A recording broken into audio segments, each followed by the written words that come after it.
Deck क्या है? एक खुशहाल परिवार जिसमें माता पिता, दादा और भाई बहन थे। उन्हें अपनी खुशियों पर नाज था। एक दिन ऐसा आया जब पिता ने साथ छोड़ दिया। अपने बेटे के चले जाने से दादाजी को बेहद अफसोस था, पर उन्होंने अपनी बहू और पोते पोती के भविष्य को पहला स्थान दिया और अपने गमों को छोड़कर नई राह पर चलने का जज्बा अपने घरवालों को दिया। लेकिन एक साल बाद ही उनके पोते की एक दुर्घटना में मृत्यु हो गई। यह वक्त बहुत गंभीर था, पर इस वक्त में भी दादाजी और उनकी बहू ने संयम से काम लिया। घर की बेटी की ओर ध्यान देते हुए आगे बढ़े।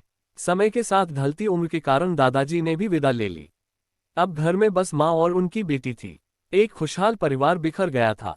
अब बेटी बड़ी हो रही है, जिसके जीवन के अहम फैसले उसके सामने हैं, पर मन में उदासी और बेचैनी है। महज 14 वर्ष की आयु में पिता और फिर भाई को खो देने की तकलीफ है, पर हमेशा अपनी माँ की सीख पर जीवन में आगे बढ़ती रही। हमेशा एक हंसता हुआ चेहरा लिए ही उसने अपने जीवन को गले लगा रखा था। एक दिन अकेलेपन के बांध टूट गए और उसने भरी हुई आंखों से अपनी माँ से पूछा, माँ, आप हमेशा कहती हो कि हमारी जिंदगी बहुत अच्छी है, दुनिया में बहुत तकलीफ है, पर हमारे साथ ईश्वर है, लेकिन मुझे तो यह नहीं लगता। एक एक करके सब चले गए, आज केवल उनकी यादें हैं।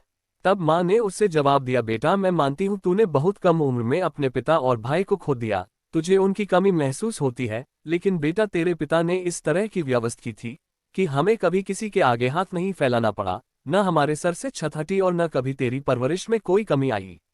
तेरे और मेरे नसीब में उन सब से दूर जाना तय था, पर ईश्वर में विश्वास रखते हुए हमने हमेशा उसका आदर करके जिंदगी को गले लगाया।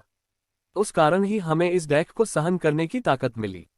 अगर यह हिम्मत नहीं होती तो आज हमारी जिंदगी एक अभिशाप बन जाती।